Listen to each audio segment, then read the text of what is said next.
नमस्कार प्यारे विद्यार्थियों, स्वागत आप सभी लोगों का शिक्षा के इस मंच पर। विद्यार्थियों, आज से हम एक नया विषय पढ़ने जा रहे हैं, रीट पात्रता परीक्षा और रीट मेंस 2023 के लिए।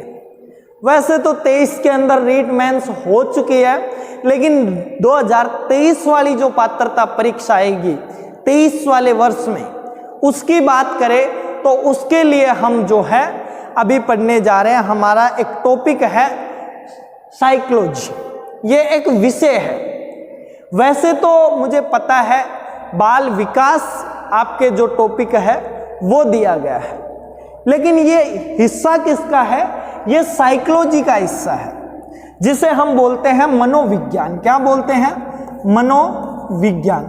तो मनोविज्ञान का ये क्या है? एक पार्ट है भाई, ये बात आपको ध्यान रखनी है।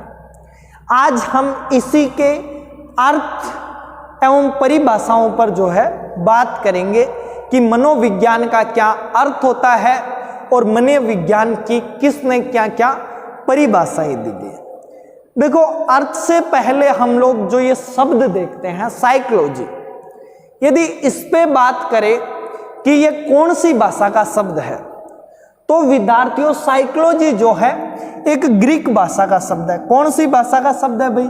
साइकोलॉजी जो है ग्रीक भाषा का शब्द है, ग्रीक भाषा का शब्द है। या फिर आप जो है इसे कह सकते हो कि ये यूनानी भाषा का शब्द है। कौन सी भाषा का? यूनानी जो है भाषा का शब्द है।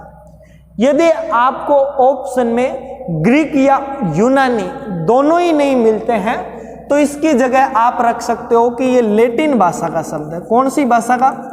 लैटिन भाषा का शब्द है, क्योंकि साइकोलॉजी जो शब्द है वो एक ही भाषा है। ये यूनानी, ग्रीक और लैटिन, इनसे जो है मिलके बना हुआ है।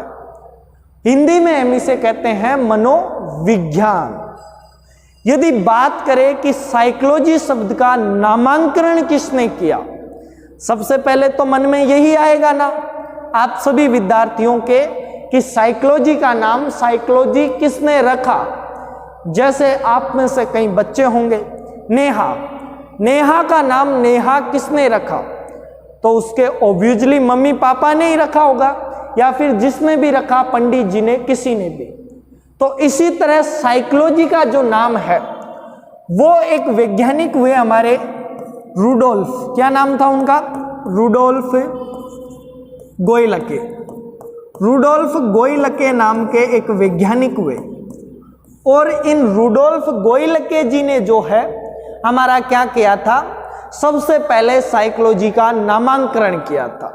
अर्थात साइकोलॉजी शब्द को सबसे पहले लिखने वाले कौन हुए थे? तो वो हुए थे रुडोल्फ, क्या हुए? रुडोल्फ गोयलके।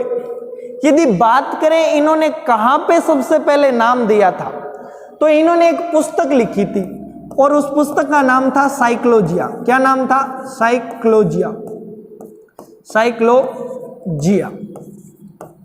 और एक दिन बैठे बैठे इन्होंने ये पुस्तक लिख दी। और ये पुस्तक लिखी कौन से सन में थी? कई बार ये भी पूछा जाता है। तो 1590 के अंदर ये पुस्तक लिखी गई थी। 1590 ईस्वी में। भाई ईस्वी लिख देता हूं, कोई पीछे ईसा पूर्व कर ले।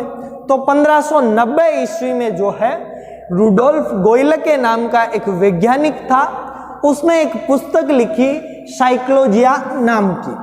और ये जो साइकोलॉजिया पुस्तक थी, इस पुस्तक को लिखा कब? 1590 ईस्वी में लिखा था इन्होंने।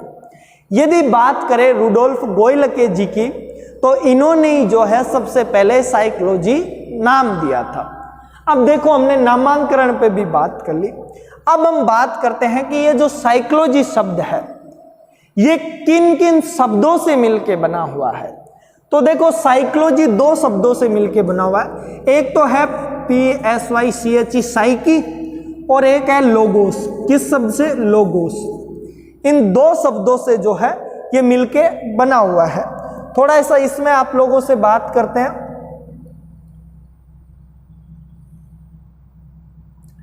एक सेकंड में इसको थोड़ा सा बड़ा कर लेता हूं। अपने जो बैकग्राउंड है इसकी बात करते हैं। देखो जो साइको और लोगोस, साइकी और लोगोस नाम के दो शब्दों से मिलके बना हुआ है। अब इनकी बात करें कि साइकी का अर्थ क्या होता है और लोगोस का जो है अर्थ क्या होता है, तो इनमें साइकी का अर्थ होता है मन। क्या होता है? मन। मन की जगह आप इसे आत्मा भी कर सकते हो। क्या होता है? आत्मा। सबसे पहले इसका अर्थ क्या रखा गया? आत्मा रखा गया। समय समय पे इस साइकी का जो है अर्थ बदल दिया गया। फिर आत्मा के बाद में दूसरे नंबर पे रखा गया मन, और मन के बाद में इसका जगह रखा गया चेतना। क्या रखा गया? चेतना। और लास्ट में इसकी जगह रखा गया व्यवहार। क्या रखा गया? व्यवहार। तो साइकी के 3 अर्थ निकाले गए। सबसे पहले रखा गया 1 नंबर पे आत्मा, 2 नंबर पे रखा गया मन, 3 नंबर पे रखा गया इसका नाम चेतना, और 4 नंबर पे रखा गया व्यवहार। अब समय समय पे इसका नाम कैसे रखा गया, इस पे हम बात करते हैं। देखो, और लोगोस का अर्थ होता है अध्ययन करना। क्या होता है? अध्ययन करना। अध्ययन करना। सबसे पहले 16वीं शताब्दी के जो वैज्ञानिक हुए थे, थोड़ा सा इसको डिटेल में समझाता हूं, एक बार इसको यहां से हटा ही देता हूं मैं।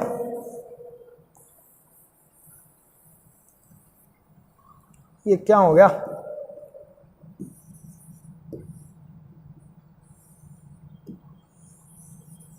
हाँ, इसको 1 सेकंड।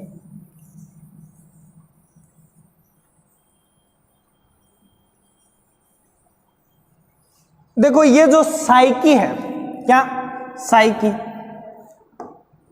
Psyche PSYCH। एक तरफ क्या है हमारे पास में? लोगोस। क्या है? लोगोस।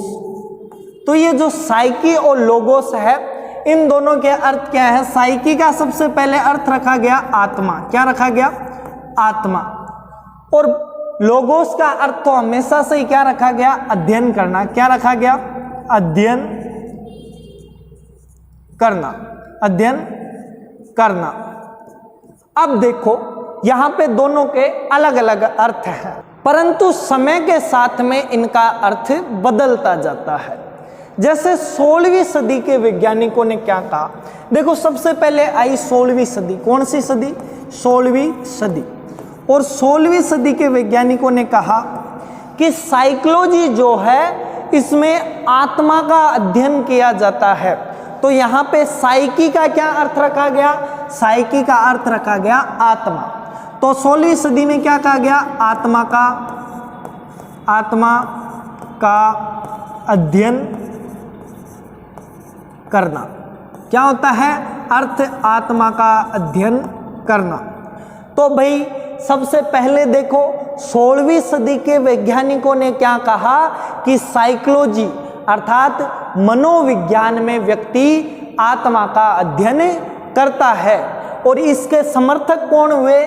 अरस्तु हुए। कौन हुए? अरस्तु आए इनके समर्थन में। और कौन आए? प्लूटो जो है इनके समर्थन में आए। तो 16वीं सदी में वैज्ञानिकों ने क्या कहा कि मनोविज्ञान जो है उसमें आत्मा का अध्ययन किया जाता है। फिर आई अगली सदी, 17वीं सदी। कौन सी आई? 17वीं सदी। और 17वीं सदी के वैज्ञानिकों ने कहा कि भाई आत्मा का नहीं, मन का अध्ययन। क्या? मन या फिर मस्तिष्क। मस्तिष्क का जो है, मस्तिष्क का अध्ययन करना। क्या होता है इसका अर्थ? मन या मस्तिष्क का अध्ययन करना। ये किन्होंने कहा? 17वीं शताब्दी के जो वैज्ञानिक हुए उन्होंने। अब देखो, इन्होंने आत्मा के अध्ययन को गलत कैसे ठहराया? तो भाई, जो 17वीं सदी के वैज्ञानिक थे, इन्होंने कहा कि हम लोग आत्मा का अध्ययन कैसे कर सकते हैं? आत्मा जो होती है उसे तो हम देख ही नहीं सकते हैं। अब आप लोगों में से कोई कमेंट में ये मत कहना, गुरुजी हमने तो जो है आत्मा को देखा है, आत्मा मेरे दादाजी के साथ में बीड़ी पी के गई थी।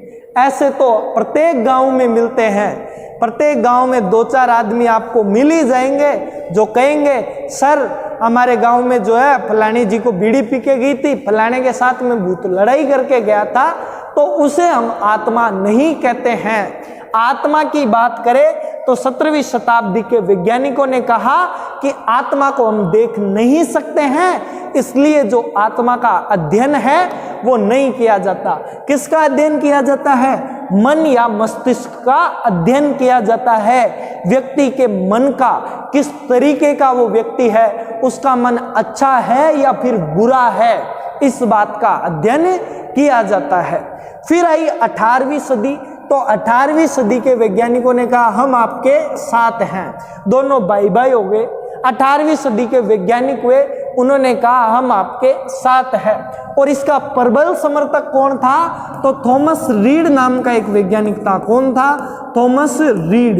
ये जो मनोवैज्ञानिक थे, इन्होंने सबसे ज्यादा इस पक्ष का समर्थन किया। अब देखो बात करें 19वीं सदी की। कौन सी सदी की?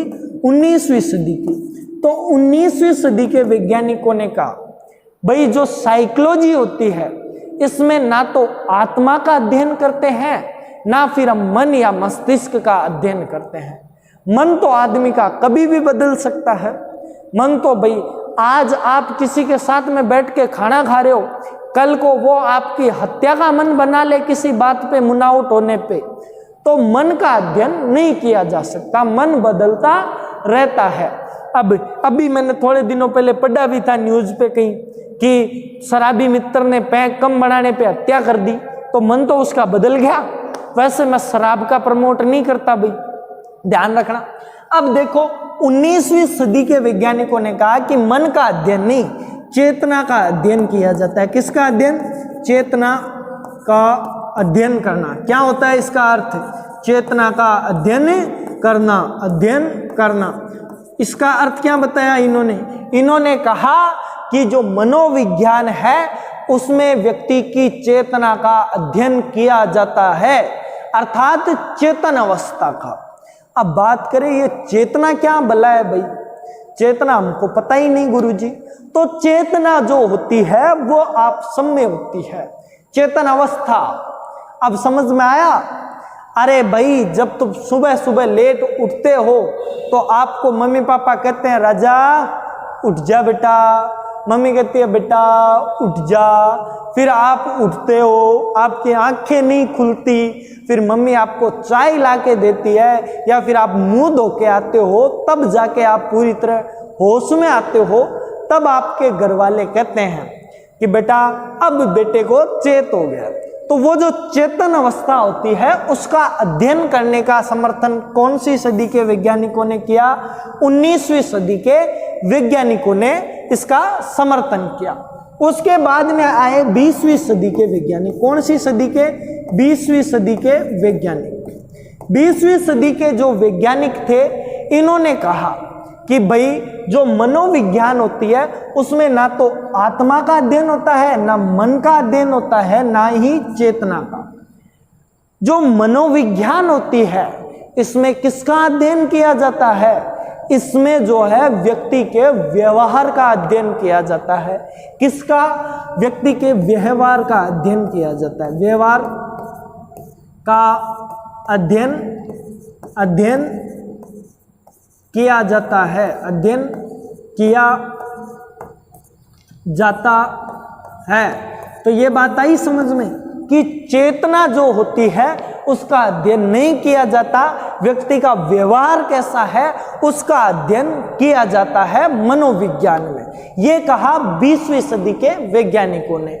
और 20वीं सदी के वैज्ञानिक कौन हुए? तो इनके प्रबल समर्थक थे वाटसन। कौन थे? वाटसन जो है उन्होंने इस बात का समर्थन किया, मनोवैज्ञानिक वाटसन ने, कि व्यक्ति की जो है चेतना का नहीं, आत्मा का नहीं, मन का नहीं, व्यक्ति के व्यवहार का मनोविज्ञान में अध्ययन किया जाता है। अभी मैंने आप लोगों को पहले कहा था कि समय समय पर इस साइकी का अर्थ बदलता जाता है। अब बताओ साइकी का अर्थ बदला या नहीं बदला? सबसे पहले 16वीं सदी में रखा गया आत्मा, 17वीं और 18वीं सदी में रखा गया मन, 19वीं सदी में इसका अर्थ रखा गया चेतना और 20वीं सदी में इसका अर्थ रखा गया व्यवहार। और आगे लोगोस का अर्थ तो हमेशा से क्या रहा, अध्ययन करना। तो इस तरीके से जो है हम साइकोलॉजी को पढ़ते हैं। साइकोलॉजी के जो है हम यहाँ पर क्या पढ़ते हैं, साइकोलॉजी का जो अर्थ है वो क्या होता है। अब देखो एक वैज्ञानिक हुए एबिंगहास, कौन हुए, एबिंगहास, एबिंगहास, और इन्होंने साइकोलॉजी के लिए कहा कि साइकोलॉजी में, साइकोलॉजी का जो इतिहास है, इतिहास छोटा है। इतिहास क्या है भाई, इतिहास छोटा है परंतु क्या, अतीत बहुत लंबा है। अतीत जो है बहुत लंबा है, अतीत लंबा है। अर्थात साइकोलॉजी के बारे में जो इतिहास मिलता है वो बहुत ही छोटा मिलता है, परंतु जो साइकोलॉजी का अतीत है अर्थात जो मनोविज्ञान है वो हमारे प्राचीन काल से ही, बहुत पहले से ही जो है विद्यमान है। तो विद्यार्थियों अब जो है हम अगली कक्षा में पढ़ेंगे साइकोलॉजी की परिभाषाएं और मनोविज्ञान की शाखाएं। फिर आप लोगों के साथ में धीरे धीरे अगले टॉपिकों की तरफ बढ़ते जाएंगे। उम्मीद है प्यारे विद्यार्थियों सभी को जो है ये कक्षा समझ आ गई होगी। यदि विद्यार्थियों आप सभी लोगों को समझ में आ गया है तो वीडियो को लाइक करना और शेयर जरूर करना। जय हिंद, जय भारत विद्यार्थियों, मिलते हैं अगले एक बेहतरीन वीडियो में।